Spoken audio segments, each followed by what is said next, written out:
මේ වීඩියෝ එක හදන්නේ කොහොමද කියලා දන්නවද? මුලින්ම මෙන්න මේ විදිහට වීඩියෝ ක්ලිප් එකක් රෙකෝඩ් කරගන්න. දැන් ජැකට් එකේ විදිහටම තියලා මෙන්න මේ වගේ බෑග්ග්‍රවුන්ඩ් එකේ වීඩියෝ ක්ලිප් එකක් රෙකෝඩ් කරගන්න. දැන් වීඩියෝස් දෙක ඉම්පෝර්ට් කරගන්න CapCut එකට.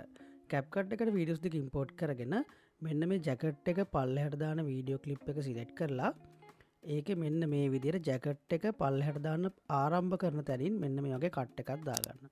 කට් එකක් දාගෙන මෙන්න මේ බෑග්ග්‍රවුන්ඩ් වීඩියෝ එක මෙන්න මෙහෙම ඕවර්ලේ කරගන්න. ඕවර්ලේ කරලා ඒක ඩ්‍රැග් කරගෙන එන්න කට් එක දාගත්ත තැනට මෙන්න මේ වගේ ඩ්‍රැග් කරගෙන එන්න බෑග්ග්‍රවුන්ඩ් වීඩියෝ එක. ඊට පස්සේ සිලෙක්ට් කරන්න මෙන්න මේ වීඩියෝ ක්ලිප් එක. ඒක මෙන්න මේ විදිහට ඩුප්ලිකේට් කරගන්න.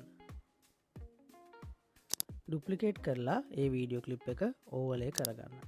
ඊට පස්සේ මෙන්න මේ විදිහට එක ඩ්‍රැග් කරගෙන එන්න මෙන්න මේ ලයින් එකට. මෙන්න මේ වගේ වීඩියෝස් තුනම එක ලයින් එකක තියාගන්න. ඊට පස්සේ මෙන්න මේ යටම වීඩියෝ ක්ලිප් එක සිලෙක්ට් කරන්න යන්න remove background වලට. remove background වලට ගිහින් custom removal වලට යන්න. custom removal වලට ගිහින් ඔයාලට කැමති brush tool එකක් තෝරගෙන මෙන්න මේ ජැකට් එක විතරක් සිලෙක්ට් කරන්න.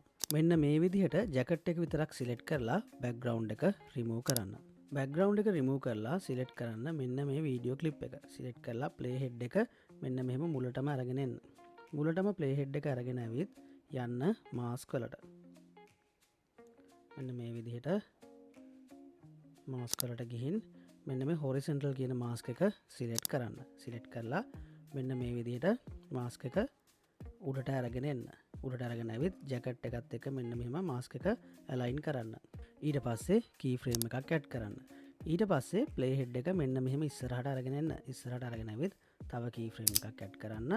ජැකට් එක ගාවට මෙන්න මෙහෙම mask එක අරගෙන එන්න. ඉතින් මේ වගේ ජැකට් එකේ movement එකත් එක්ක key frames add කර කර mask එක පල්ලෙහාට අරගෙන එන්න. දැන් වීඩියෝ එක export කරන්න. ඉතින් මේ වගේ වීඩියෝස් වලට තවත් අවශ්‍ය නම් need more කියලා කමෙන්ට් එකක් දාන්න.